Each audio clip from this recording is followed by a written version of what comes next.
Okay, welcome to another Psychedelics and Mysticism lecture.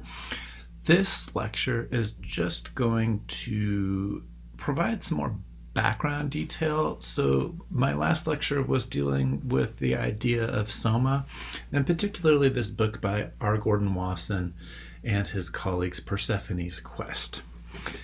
And I read quite a bit from my book in the last lecture.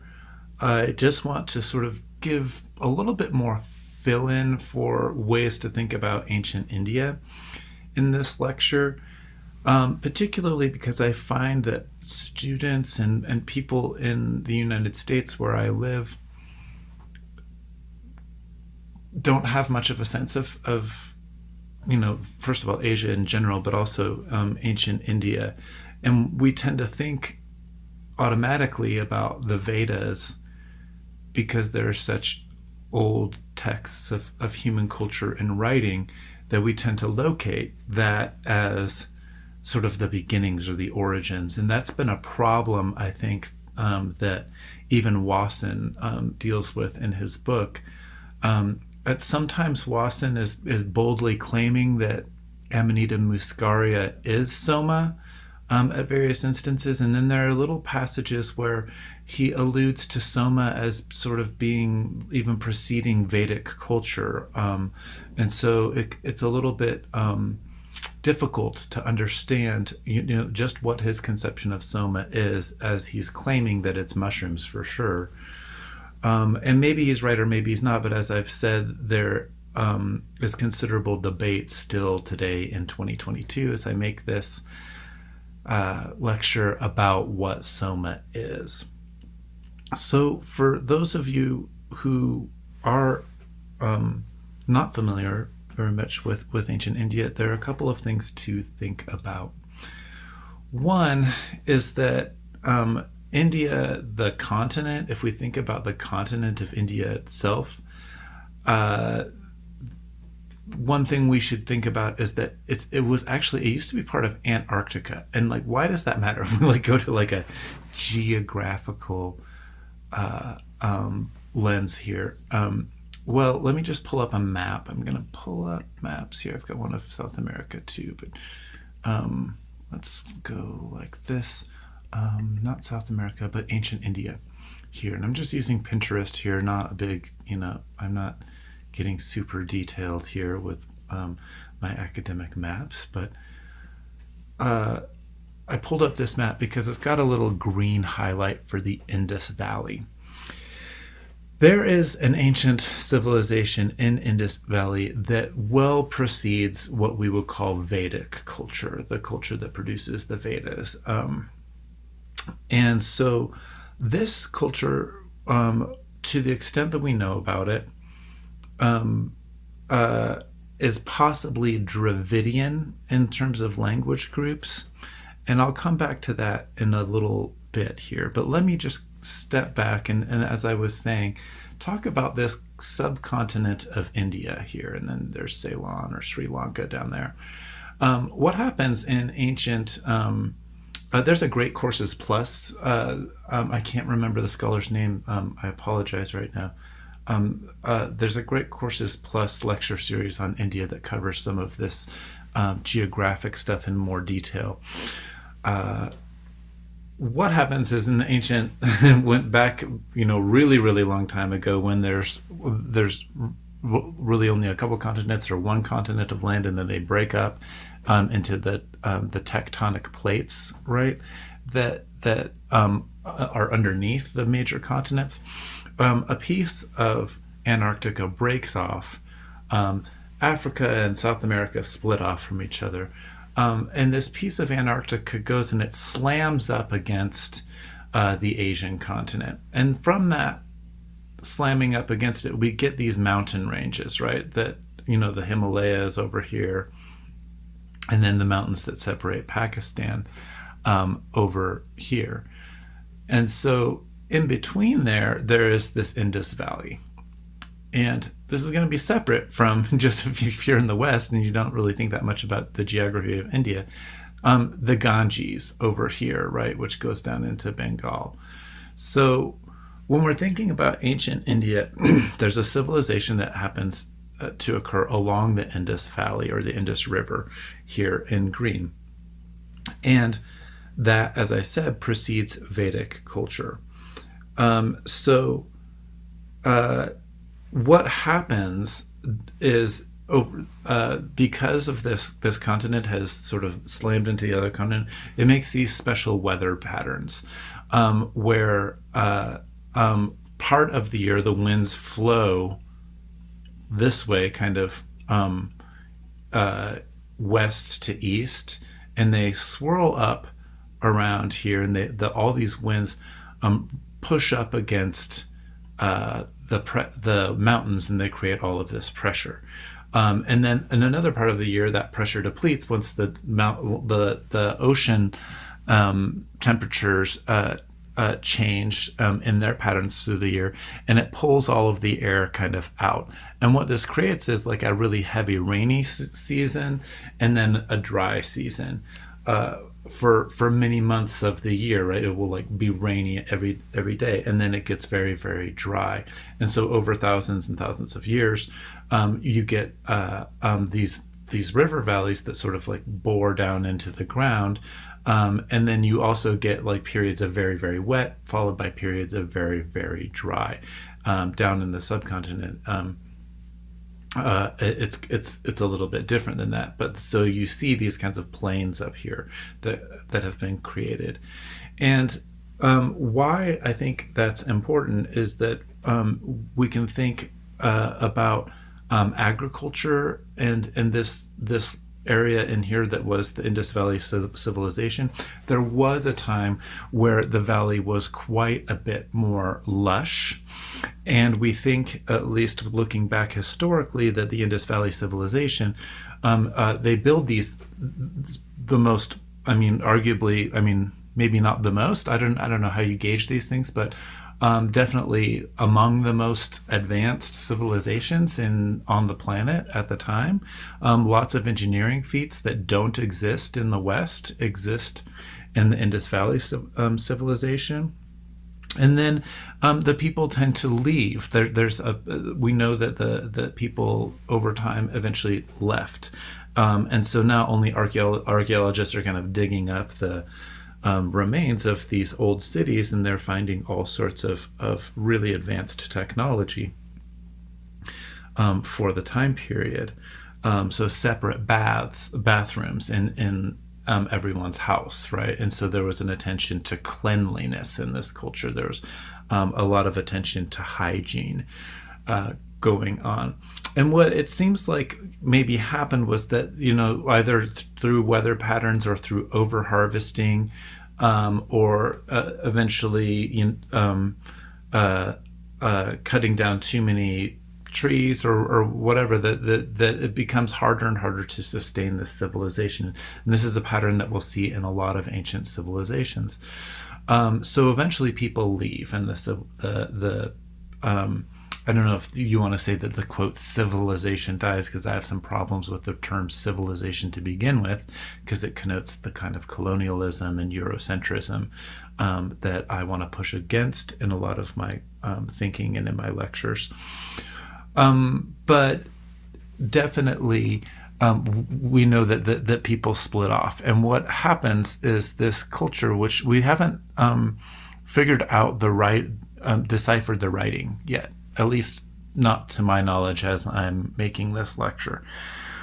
What it looks like is that there's a split in the culture, and that people migrate down south, because Dravidian culture is where this language group called Tamil, which is actually the Sanskrit word for like Dravidian language. Tamil people speak a Dravidian language, and there's one little area up here in Pakistan that also speaks it as well, and then we can get little bits of it over here. So what seems to have maybe happened, and it was a really, really long time ago, before the Vedic civilization, there was this Indus Valley civilization, and when it kind of broke up and split apart, likely due to climactic changes. People spread out in the different areas and took their languages with them that then sort of changed because of regional differences, but the roots of the language are still there. These are different language groups or a different language family than Proto-Indo-European, which produces Sanskrit, right? And Sanskrit is going to be the language of the Vedic cultures. And then there's also Austro-Asiatic language groups that are operating all throughout here as well, and that go down into Indonesia, and I'm just not going to talk about them today.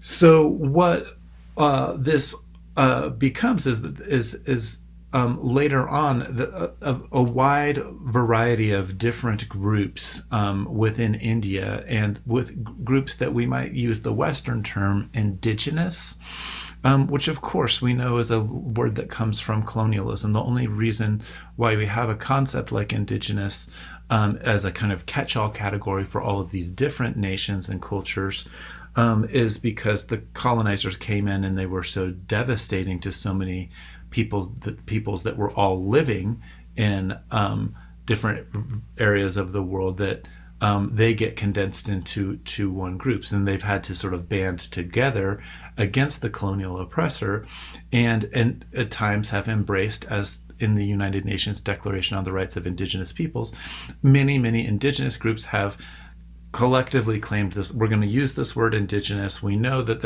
it's problematic. We know it stems from Columbus's invasion of Guanahani, and then Haiti, which becomes Dominican Republic in Haiti, that island, San Salvador.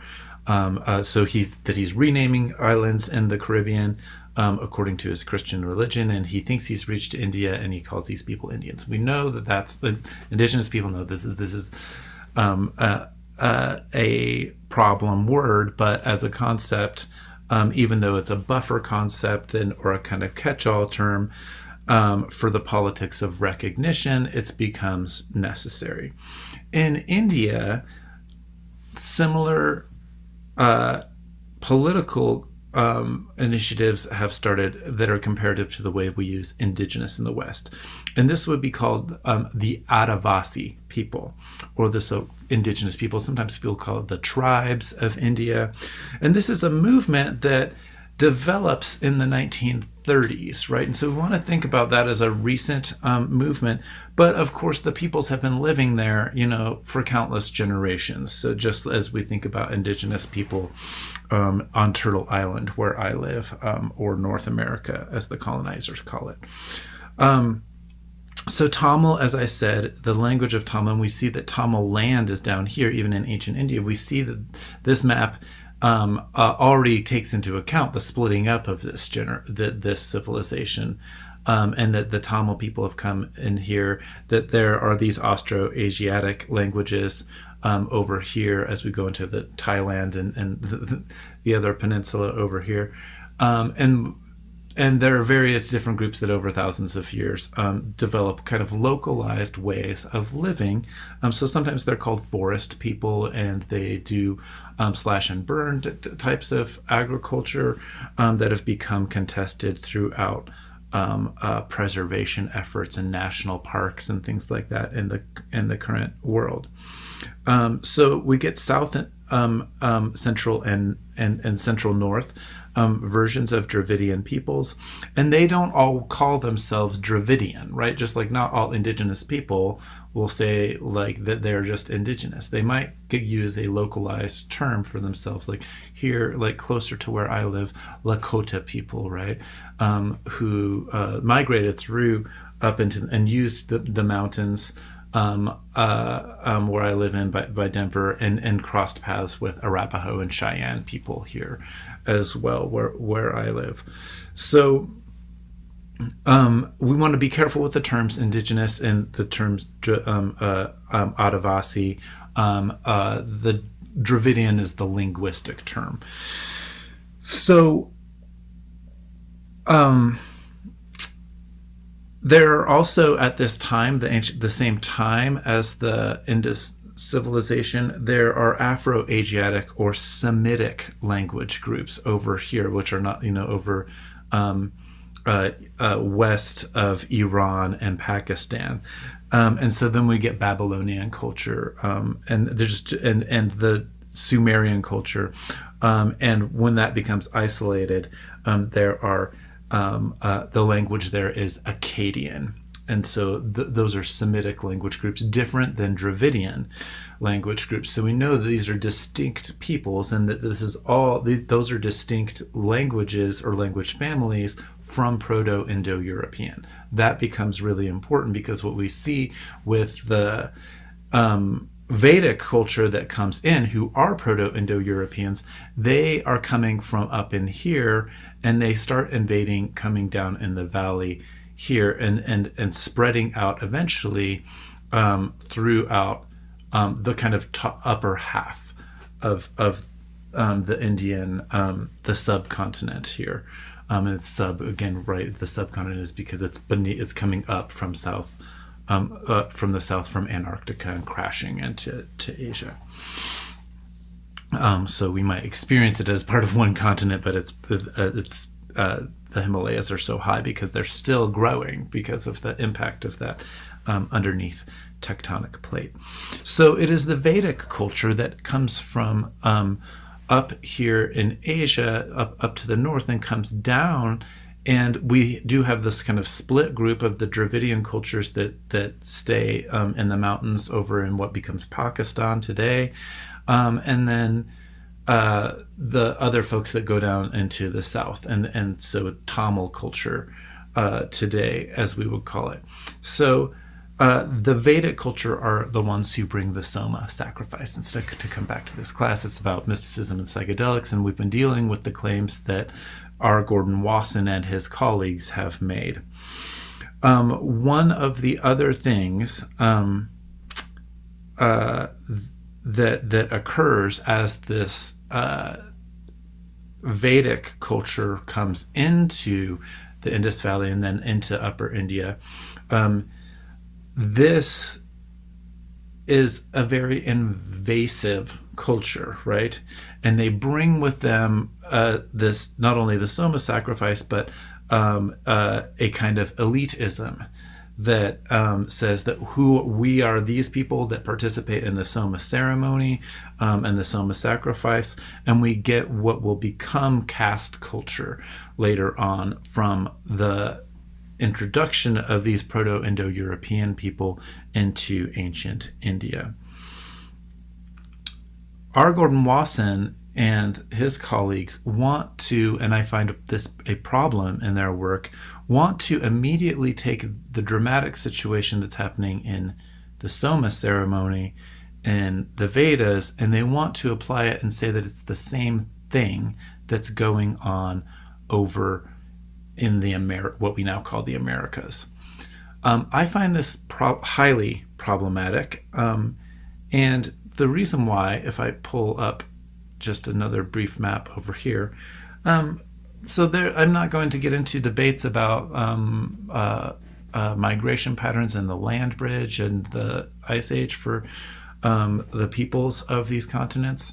I will just sort of throw out for your thinking that, like, even if you did take the land bridge hypothesis from Siberia, or from what we now call Russia, over into what is Alaska today, other theories speculate that it's actually boat culture that just kind of goes around that island and then comes down the west coast of North and South America today.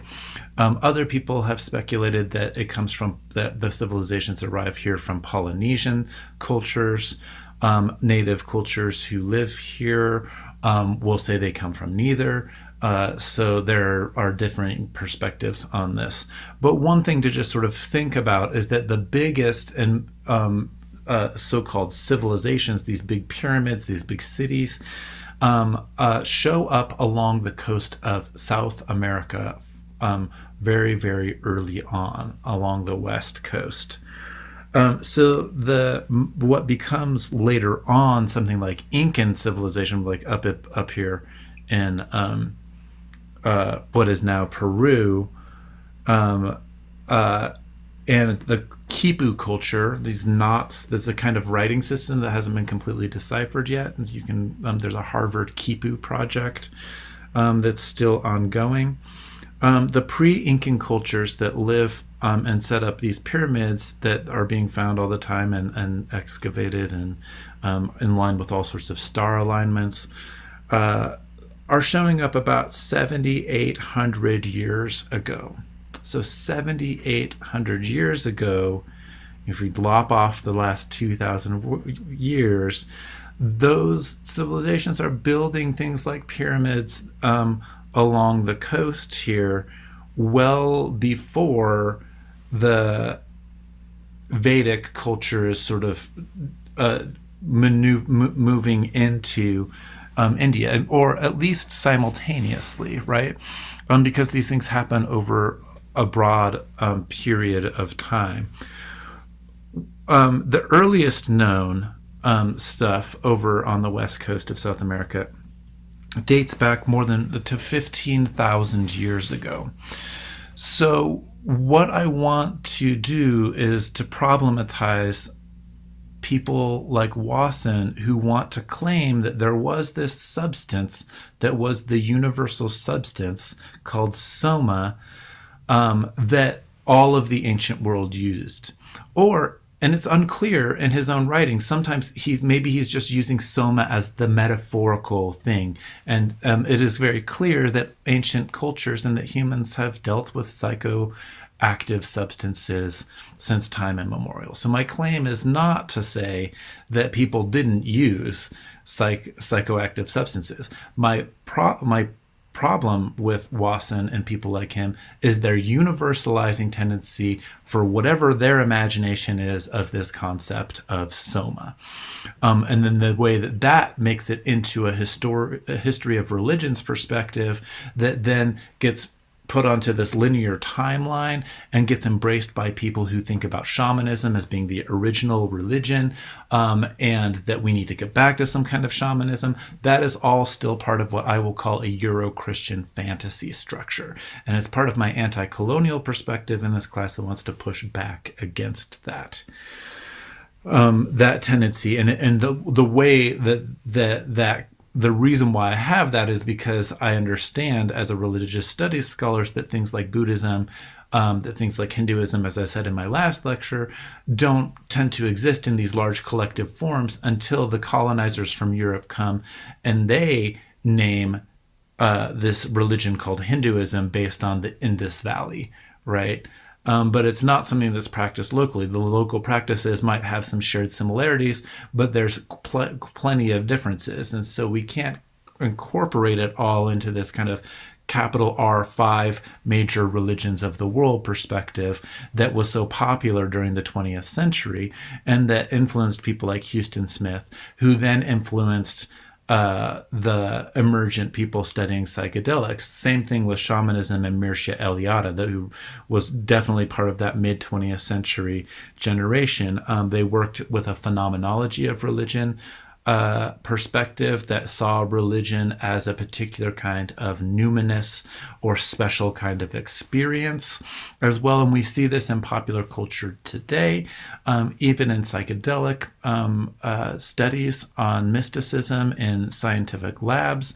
And I just want to highlight from this anti-colonial perspective why that makes us bring a little bit more of a critical eye to the ways that we think about what mysticism is, what psychedelics do, what they allow us so-called access to, whether we have a Aldous Huxley perspective where consciousness is a kind of filter for the mind at large, which he's deriving from scholars like Henry Bergson or philosophers like Henry Bergson, whether it's the unconscious that's being manifested. Of course, that's what the word psychedelic means, manifesting the psyche. If we have a Freudian concept of the unconscious as this thing that's been repressed, then what psychedelics do when we take them is they allow us to have this access to this thing that's repressed itself. So that's another kind of version of a theory of consciousness, and those theories of consciousness then affect the ways that the assumptions we have about what the substances do when we study them, and they influence the language around what we study, and then they influence the studies themselves, right? So we need to be very, very rigorous, and I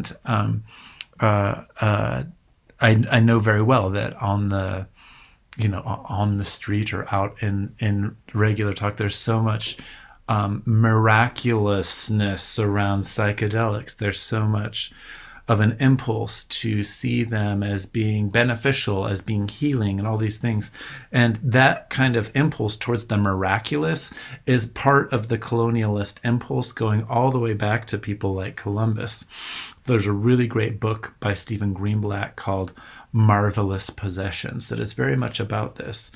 So I tend to push against the perspective that wants to make these substances kind of sacred substances. So what makes ayahuasca more sacred than a dandelion is one of the ways that I term that thing.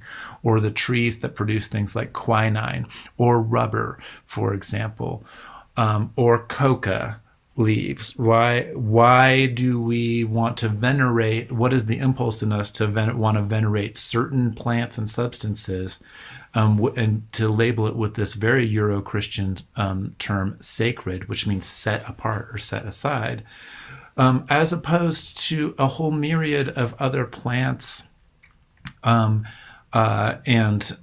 plant mixtures, if we're talking about ayahuasca, which is not one particular recipe that is static and transcendent and that crosses all different communities that want to use the Banisteriopsis caapi vine or yahe or jugube, whatever different terminologies there are for the one plant, but then also the many different plants that can then be mixed together, right? So I want to push and hold a critical perspective that allows us to see more difference and more variation, and that, of course, is part of the anti-colonial impulse that I bring.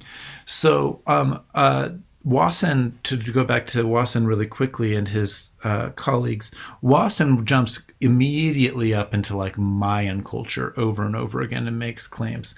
And talks about the Popol Vuh, which we now have translations for. But of course, those translations were based on texts that were written down for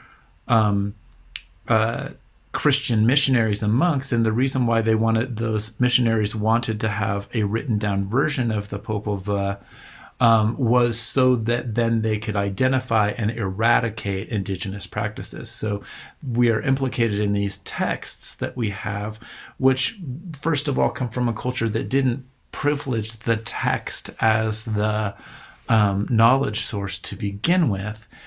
And then, so it's already a form of extraction, but it's an extraction for a purpose. The purpose was to stamp out original, or at least traditional Mayan indigenous practices and force Christian conversion onto these people. So the same thing with the Huarochiri manuscript, which you can get copies of, which deals with things in the same dramatic situation in South America as well.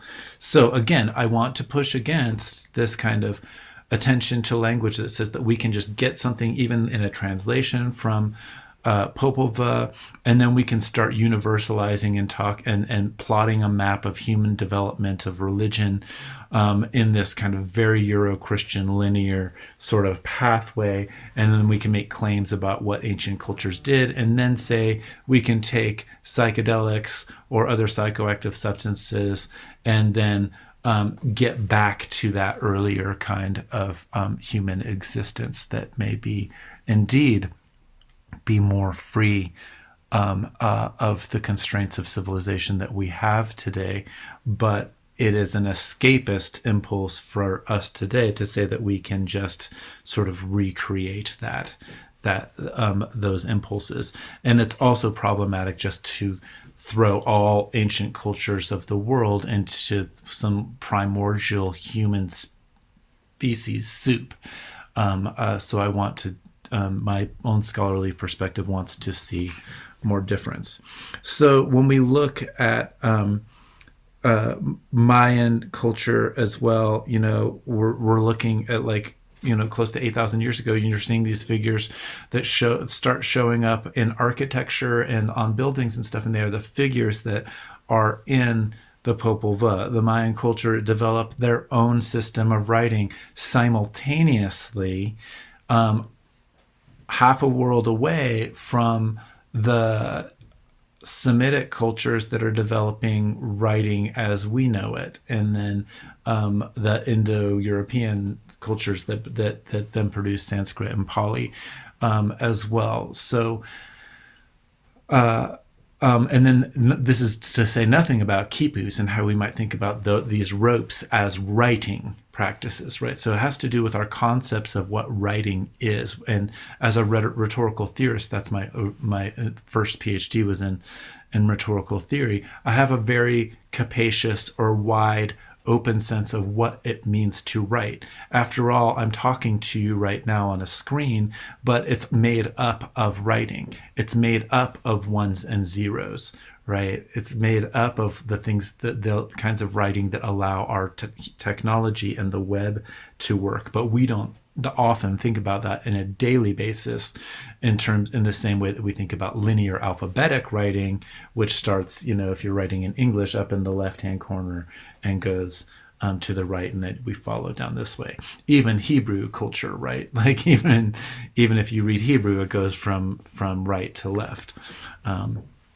So lots to think about here, and lots of room to be just more flexible and not to make grand claims. That's what I want my students to have, is some kind of humility rather than the kind of overarching claims that scholars like Wasson sometimes do. And then we need to understand and maybe explore what might make scholars motivated to make the universalizing claims that they're making.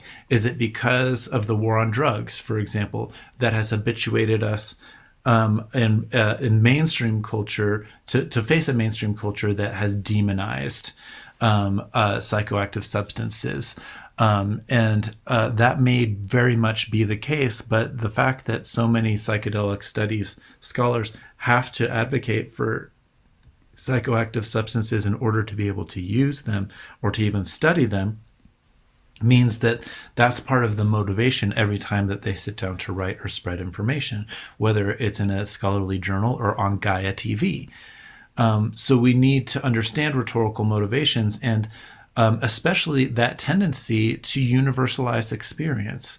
And that's something especially that comes from people with money, people like Wasson, who can travel around the world, who can extract psilocybin mushrooms from Maria Sabina without really paying her when she dies in poverty. And this guy is like a vice president of JP Morgan Bank, right? Or the people who are anthropologists who can afford and go study ayahuasca groups or ayahuasca religions in South America for maybe extended amounts of time and come back and then write books about it, right? That process of knowledge making culture is very much part of the Euro-Christian way of making knowledge and making a worldview. And an anti-colonial perspective wants to see those forces, economic, material, for example, as having their own influence on the ways that we think and study these kinds of substances. So let's go back then. If I go back over here to I'm going to just close my screen share here so I can just talk to you directly. I'm going to stop share. And here I am. Close this out. So now that I've given you a bit of the anti-colonial perspective, I'm going to come back and I'm going to say that we do have, and linguistics is one way to get at this, because language and culture are so closely entwined together that language, as cognitive science tells us, it's not just that language represents things, it's that language is forged simultaneously to the neural pathways that we have in our brain that create our concept of how reality works, or not even a concept of how reality works. It just is the neural binding is the reality itself. So yes, language is representational in some ways, but the grammars of the language are closer to our worldviews, and they bring all sorts of assumptions about how the world works. So the Proto-Indo-European language family from which Sanskrit comes from, and then English also comes from this, although English is a much later language, but also Latin and Greek, and most of the European languages, or the languages being spoken on the European continent over the past several thousand years, come from that Proto-Indo-European root, and they make all sorts of assumptions that don't exist in, say, indigenous languages of Turtle Island, where I'm living now. And so it does create something like worldview. And so this is going to sound a little bit close to comparative religions talk, but I've already kind of critiqued the history of comparative religions, and I've said that it comes from a particularly Euro-Christian worldview and a particularly Euro-Christian academic form of study that wants to put things into a linear trajectory. Oftentimes associated with that trajectory is progress of some sort, so the development of some civilizations over others, and then a species view of all humans as being part of the same animal species, and that species being sort of on top of or more advanced than other species in the world. This is all part of the Euro-Christian worldview. But if I was going to jump back in time really quickly here and divide up even the Euro-Christian worldview from this ancient Vedic cultural worldview, which of course comes from, again, Proto-Indo-European undergirds all of these, and we have other cultures in the world, the Dravidian peoples or the Adavasi in India, who are not part of this, and we can't encapsulate all of human civilization just into this binary tension that I'm going to give you right now. But if we go back to Vedic culture now, and we think about the Vedas, there is a conception of the cosmos that looks like something like this, that there's a universal being, consciousness, named Brahman, not the Brahmin priestly caste society, but Brahman. And Brahman exists as vibration, right? Sound and vibration. So when you think about Om or Shruti, this is one way of engaging with the universe, is through our sonic relationship to things. And this is why it's so important for people to still be reciting the Rig Veda, and why it means something different when we're dealing with it as sound, as opposed to writing. Right. So even within the culture itself, there are different avenues or ways in. In later Vedic texts, known as the Upanishads, and the later works that become the Mahabharata or the Mahabharata, or of which the Bhagavad Gita is one little slice of the Mahabharata. This is all coming late. So those movements are coming about the same time that in the West, this figure like Homer is, which we don't know if it's one person, right? The ancient epics of the West are being produced, like the Odyssey and the Iliad. It's around that same time, which is pretty late in Vedic culture, because we know that the Rig Veda, the Sama Veda, they're much older texts.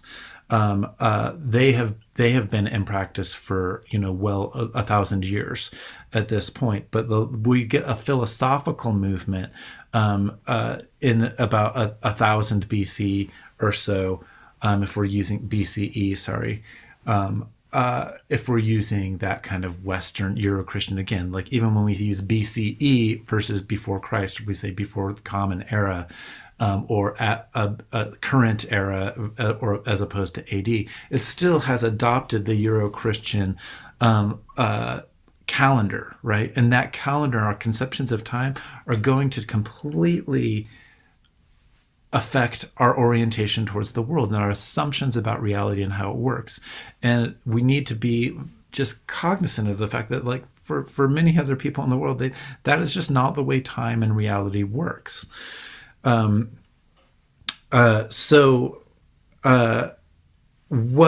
is sort of happening in this, to go back, so I've jumped into kind of linear history, right? There's this philosophical movement that produces the Upanishads quite late, and in that philosophical movement about this kind of describing the nature of the universe, we get these descriptions of Brahman, who is vibration, who is Om, who is sound. And from out of that vibration, we get individual parts that sort of break away for a time being, almost like a particle, right? And that is Atman, which oftentimes gets translated into the self, or the capital S self. And so in this conception, from which we get concepts like metempsychosis or reincarnation, there's Brahman, who's always just sort of fluctuating, that can be sort of embodied in different sort of figural entities like Shiva, or the dancing, the playing aspects that show up in so much Vedic literature, and show up even in Aldous Huxley, as he is sort of incorporating in his texts, especially the Island text, but earlier texts as well, incorporating aspects of Vedic philosophy from his time period called Vedanta, right, which is just knowledge. It's a particular way of accessing knowledge, but of course modern folks like Huxley are influenced by the movements that come out of India following the British colonization of India in the mid-19th century. So when we get people coming to the World's Fair in Chicago in the 1890s, and we get these, like, a bunch of spreading of yogic culture and things like that, that's all part of this very, very recent and modern thing. But there's all of this appeal to the fact that these are ancient, distant cultures, the knowledges of pre-Christian civilizations, and that there's a widespread sort of commercial appeal to that kind of sacred knowledge, because there's also a kind of disaffection with the static, or the kind of church cultures, the religiosities of Europe that many European folks have felt have become stale, right, over time. And so there needs to be a kind of reenchantment. And so there's a lot of religious studies work on the reenchantment of the West, to quote a book by Christopher Partridge, who's a great scholar of that. So back to this kind of worldview thing, right? Like, I'm just going to set up here from the Vedic civilization, the Vedic culture, Brahman, hovering, sound, breaks into individual parts, Atman, selves. There can be many different selves that are aspects of one particular being. And so all of us and all individual things are ultimately part of this great reality called Brahman.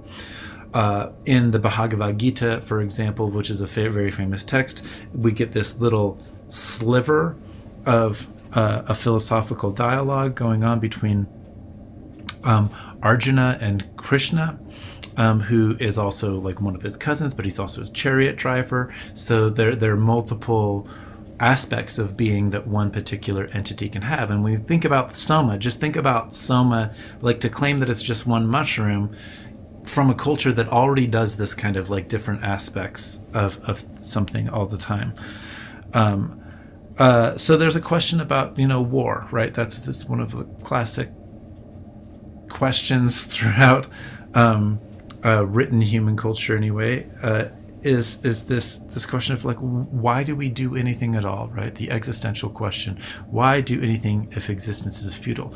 If I'm just part of Brahman itself, do I have a will, for example? Do I get to decide anything, or do I just do whatever I want, right? So ongoing questions of existence.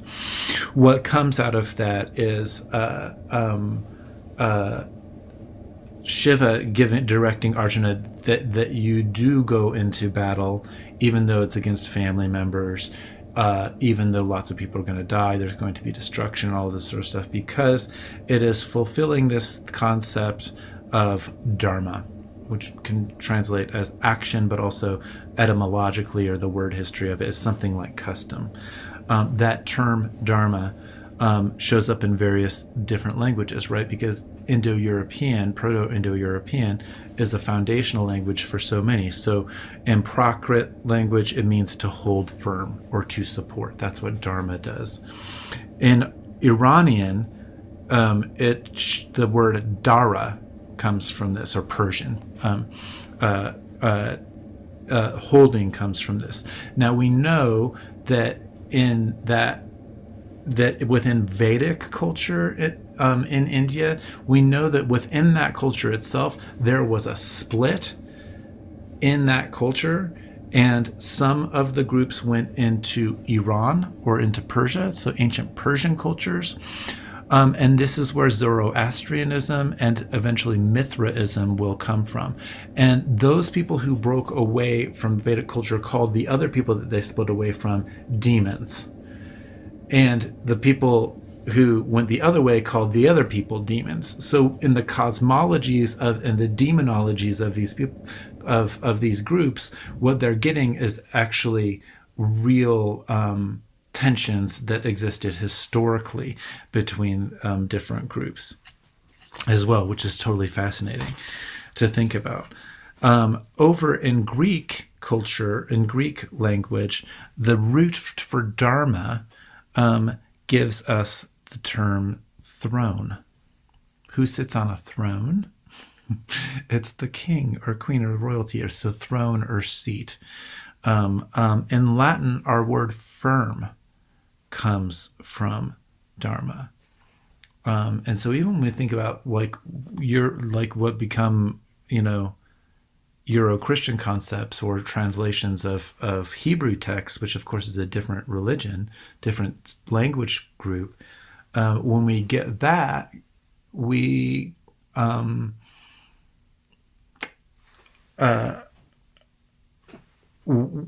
get a concept like the firmament, for example, in Genesis. If we like the beginnings of creation is like the Judaic or Judeo-Christian Islamic gods sort of separating things out of the firmament. And so I want to jump into that culture for really quickly here. So jumping away from Vedic culture here into a little bit of ancient Israelite culture. And of course, the Israelites are who they are as they've broken out of Egypt and come up into the land of Canaan, where the Canaanites are, and they don't become Jews until later, right? Like as an ethnic group. There are multiple gods. As these groups mix with the Canaanites, there are also Canaanite gods. And this is another story of conquest. And especially if you read the Old Testament, it's a story of conquest.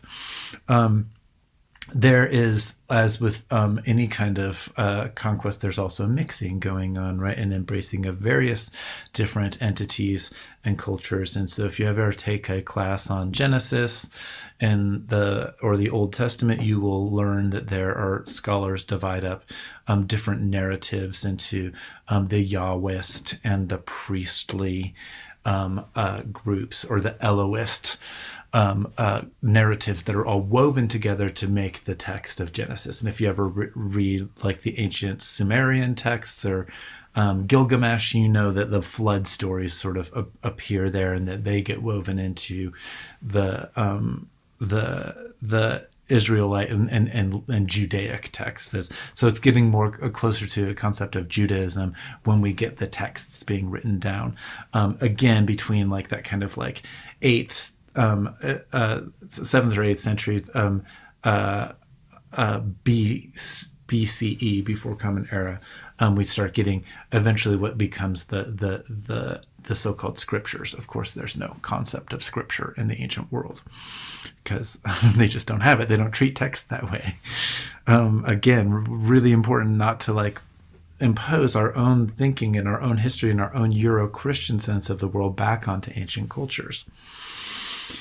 So Christian cultures, in their separation from their attempt to separate themselves as a different identity from Judaism, embraced a different kind of creation than even exists in the Hebraic text. So in the Hebrew of the Genesis story, we don't get God creating something out of nothing, but instead we get this kind of sorting of a primordial kind of soup. The God who wins out among the different gods in ancient Hebrew cultures is Yahweh. We know that the term Yahweh comes from this thing called the Tetragrammaton, or the 4 letters. So, which look in English language like YHWH. And putting the attempt to put vowels into that is where we get Yahweh from. It's also where they get Jehovah from, right? Because as anyone who's seen the Indiana Jones movies knows that in Latin, the Y sound is, the J is a Y sound. So that is not the way that Hebrew people, of course, interact with their God. They don't pronounce their name of God. It is the unrepresentable thing, and so they tend to say Adonai, which means something like my Lord, but that Lord language definitely has another later inflection that I can't go into in lecture today. We do translate the Tetragrammaton in English as Lord, all caps, right? Whenever it's spelled in all caps, if you're looking at a Bible, it means that in the Hebrew it was the Tetragrammaton. What we are getting by the time we get something like Genesis or the first 5 books of the Tanakh, or what the Christians call the Old Testament, is already a redaction. It's already been edited. It's already been formed together. It's various stories that have been woven together. Sometimes what biblical scholars call this the work of is they will use the term the Deuteronomist historian, right? The Deuteronomist historian is the one who wins out and gets to say this is the official story that makes it in the weaving of these different gods, like the El. So El is a different god than Yahweh early on. And so the Elohist versions are going to give the stories of that god, but the dominant God, the dominant being, and the dominant reading in the text is always going to be Yahwist from a scholarly perspective. And so even when you see ancient names, like the names that end in im are going to, like Elohim, are going to, that's actually also plural in Hebrew, but they're going to be historically reminiscent of one particular group, and the group that where names end in AH are going to be representative of the group, the Yahwist group. So if you think about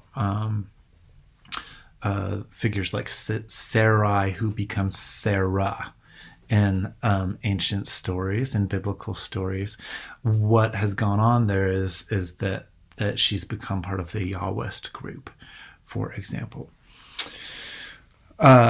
In this emergent culture, sometimes people call monotheism is being developed. I want to dig more into more nuance than that, but this worldview, as opposed to that Vedic worldview, is that we get this storm god. Yahweh was originally a storm god, more locally a storm or a wind god, and he becomes put up kind of on a pedestal, right? And so we get an up-down image schema. We get a blending, of course, with Greek cultures, especially with what produces this movement that we call Christianity. We get theos, and which comes from deus, which also comes from Sanskrit, and so theology, that up-down visual God that we associate with Zeus, also another word, right? Like the Zeus is the head of all of the gods, at least after they've overthrown the earlier folks in the Clash of the Titans. And so we get more of this kind of like one supreme leader kind of structure going on, mixed with the monotheism of the Judaic culture. And so from this up-down image schema, we get a different way of looking at the world. That's what I'm trying to contrast here, even than the Vedic cultures that produce Proto-Indo-European, or sorry, that come from Proto-Indo-European. So if I want to, like there's a lot of current scholarship that is wanting to show that there was like very, way less of a separation early on between so-called Christianity and Judaism in the first 300-ish years after the figure of Christ is on the planet. But eventually they become different, quote, religions. And in fact, that word religion is a term that the Christians used to name themselves and to separate themselves out from other cultures, and particularly from the Jewish culture. So you can look at the book by Daniel Boyarin, Borderlines, or the Partition of Judaism and Christianity. He's a great scholar. He's just one among many, but I'm just throwing that out there. So if I was going to characterize a kind of difference that comes out between Jews and Christians in terms of their differing rigidifying, making rigid of different belief systems. This is in the post-temple period and after Jesus, of course. So the temple is destroyed in Jerusalem in the late 60s, or like early around 70 Common Era. And then we get the Jewish diaspora. And from that, we get rabbinic Judaism and the Torah. And then we also get eventually 300 or 400 years after that, more of a split between Christianity and Judaism. So one of the differences is going to be around the concept of the Messiah. Messiah just means the anointed one in Hebrew, but the concept that there is only a singular Messiah. Remember, so see that kind of influence of different cultures. And in Christianity, it is the singular Messiah who has become sacrificed. And it is his body, or Soma, that has been sacrificed. Because in Greek, the word Soma doesn't mean this thing that the Vedic culture maybe had, but it means a more tangible physical thing. So that goes back to my previous lecture. So it is important that the body of Christ is what is sacrificed for Christians. This event, the Christ event, as they call it in Christianity, for Christians fundamentally reshapes time. Theorists of sacrifice, scholars of sacrifice, such as René Girard, who I disagree with in various different instances, but is nevertheless an important scholar on concepts of the scapegoat, for example. René Girard and others see Christianity as a kind of final or ultimate sacrifice.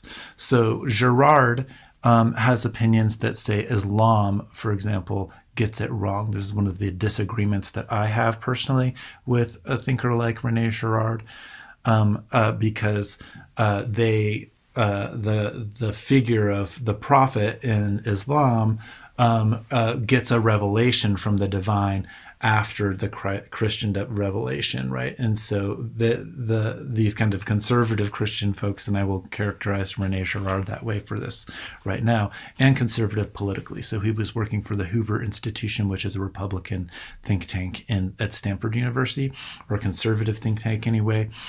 And so from his type of thinking, we saw other sorts of policy initiatives being meted out under the kind of George W. Bush era neoconservative movements. So these scholarship does have like ways of sort of interacting with politics, and that's why I have to be very careful. And also, I'm making a political stance when I'm saying I disagree with Rene Girard on that particular issue, that the Christ sacrifice or the Christ event is the event for all time.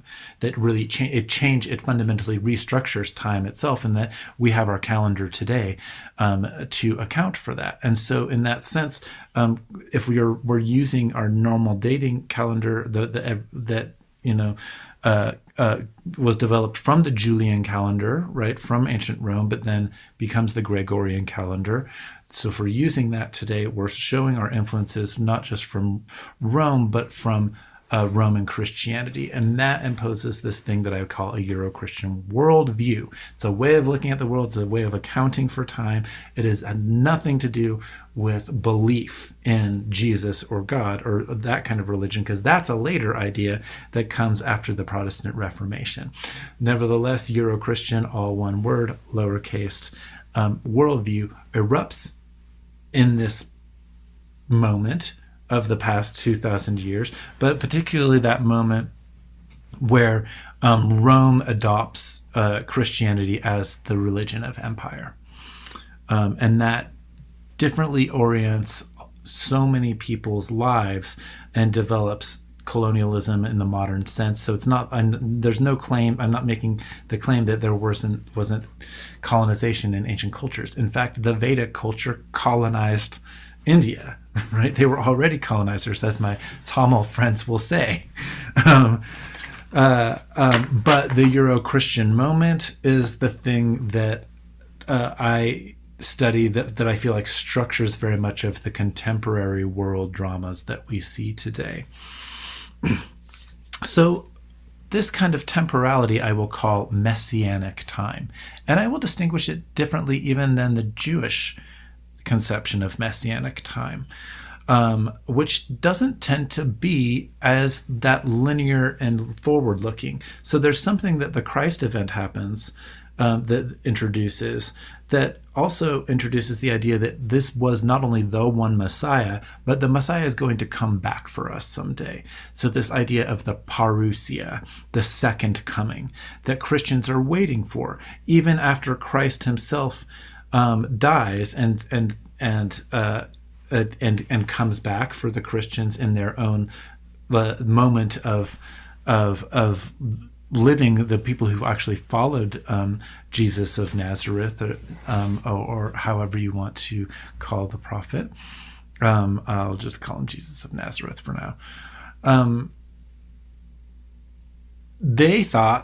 His followers thought he was going to come back again in their own lifetimes. But as we've seen more and more throughout Christianity, he doesn't come back, and then people have to change their theology and change their justifications for why he's not coming back, and then figure out like some sort of like calculus for when he's going to come back. And of course, the first big calculus is 1,000 years later at the millennium, right? And so it is only after the turn in the great kind of Gregorian, not quite embraced yet as a calendar, but in the Roman Gregorian conception of time, that around 1,000 years after Christ, there's this widespread sense among Euro-Christian culture that Christ is going to come, that his return is imminent, and that what needs to happen in order for that to take place is the Christians need to have control over Jerusalem. And so it produces the crusading concept, right? It produces what more I think R.I. Moore, it's more definitely, but I don't know if it's R.I. right off the top of my head, a persecuting society where we get Jews being persecuted and wiped out along with Muslims on the way to the Holy Land, so that the Christians can try and take over the Holy Land. Why? So that their Savior can return. So this is an apocalyptic desire. It's a desire for the end of the world. It's a desire for revelation, which is what the word apocalypse means. And a dispensationalism, the idea that like that time is going to move in certain ways that are moving toward this moment of apocalypse or revelation or second coming. There is in Christian culture a tension between the notion of grace and works that develops here, because like, what does grace do? Grace accepts the fact that the Christ event was the event and he's already done it.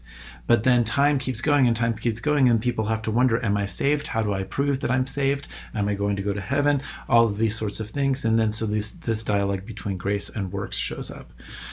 And it shows up because of what I will call a salvation narrative, right? The idea that I will be saved, that I will go to heaven, or that if I do the right things, if I, convert or whatever happens, that I'm going to then go into the sort of embracing of the body and the oneness of Christ. That is what Euro-Christian worldview does. It's different than, I would say, Judaic worldview, which doesn't only have the forward-looking concept of messianism, and it doesn't have the singularity of the Messiah, right? So instead, I would characterize some of Jewish culture as looking backwards, or the idea that something is coming from behind, that we don't see history looking forwards coming towards us, that we see that there's a different orientation to time itself. And so we can think about this all the way back to the concept of Hanani in Genesis stories, right? When like Abraham has been told to sacrifice his son Isaac. In the Genesis story, what you see is that at that moment before the sacrificing of the son, right, Abraham's God calls out to him, and he says, and Abraham's response is Hanani, here I am. So he's being located and called into space from the ear, right? And it stops the sacrifice of Isaac. Now Christians will read the sacrifice of Christ as a kind of fulfilling of that earlier sacrifice. So this type of reading shows up even in the writings of Paul, in what becomes the New Testament. This is called a typological reading. It looks back into earlier written scriptures and then writes something new or contemporary as the fulfillment of that particular thing. And what they're trying to do is show that there was a plan or a sort of God consciousness that has orchestrated the events in the world, right? That's a really kind of different way of thinking than even the Vedic culture, than even the earlier Jewish culture. Although I will just definitely, to agree with Pam Eisenbaum, one of my former professors, that of course Paul was a Jew as well, right? So Paul was not a Christian. So Pam Eisenbaum, among other scholars, but Pam Eisenbaum has a book called "Paul Was Not a Christian," because Christianity didn't exist yet. So Christian theology comes and it repurposes and reoccupies a notion of waiting. And instead we're waiting for an event in the future. So this is a particular kind of parousia, the second coming, and this leads to an apocalyptic desire or a longing for the end. Different individual Christian groups and faiths, there will be a wide variety of different ways that they encompass and embrace or accentuate or de-accentuate that particular concept. So I'm not meaning to cast all contemporary Christians into just these kind of people who are longing for the end, but definitely the structure of time and temporality changes for what becomes the dominant way of thinking about time in the world today. So even if we think of our conceptions of time as scientific, even scientific narrative, from my perspective, still embraces the Euro-Christian way of thinking about temporality. Maybe not advanced physics right now. And so we see in string theory, and we see in shows, there's a cartoon show on Amazon or something right now called Undone, which is about embracing sort of indigenous worldviews from like Aztec culture with physics and science and things. So there are different ways that definitely that kind of linear conception of time has been challenged by science, but the average way of going about doing things in life is still, for I think most people in the culture that I live in, is still structured in that kind of linear temporal thing, and that gets imposed onto social events as well. So when is racism going to be gone? When are we going to get beyond it? A lot of people have that kind of conception, which I will call progressivist, linear, temporal, Euro-Christian culture, whereas other folks will sort of say, no, actually, it's like the problem is thinking that we're going to overcome that, because you get exhausted thinking like, well, when are we just going to be done with this sort of thing that we don't want, rather than accepting that there's like so critical race theory, for example, which is all over public media right now, and wrongly interpreted, by the way, in the public media. But Derek Bell, who comes up with the term, says that the racism is part of a core of society itself. It's not going to just go away. Doesn't mean we shouldn't pay attention to it and try to treat people more equitably, but we need to treat it that way, as this ongoing thing, and not as this thing that we can just say like, okay, now we did that, now we shook hands or we hugged it out, and now everything can be done. As you can see, from an anti-colonial perspective, I embrace that kind of thinking, right? Because we can't just have like one moment of hugging it out and now everything's good, so long as there is always historical inequity. And the impulses by scholars like Wasson, who want to universalize all of human being and into this linear temporal structure of human development and civilizations, ignores all inequity that is existing right now in the world today, right? So that's the tension between a scholar like myself and someone like R. Gordon Wasson, but also it's a tension that's within the field of psychedelic studies. And so the tendency to say that all religions just are ultimately part of the same thing, or they have the same structures, or my house is a house of many mansions. I've heard this kind of language throughout my life of and of course, you could map it onto Vedic culture and say, isn't it all part of Brahman, right? And isn't each separate religion just a kind of version of Atman? Isn't it just the ego that needs to be dissolved? All of that sort of stuff. What I want to do, and what I think that an inquiry into mysticism, an inquiry into religious studies that takes seriously the nuances between movements, rather than collapsing them all into one soup, especially because when we're attentive to nuances, we're attentive to the conditions of actual living in everyday life with people in the world. And that's going to be, call it a bias, I don't know. But I'm more interested in the conditions of people in everyday life. I'm more interested in the idea that there was not a drug war or war on drugs, but that war on drugs was a war on people.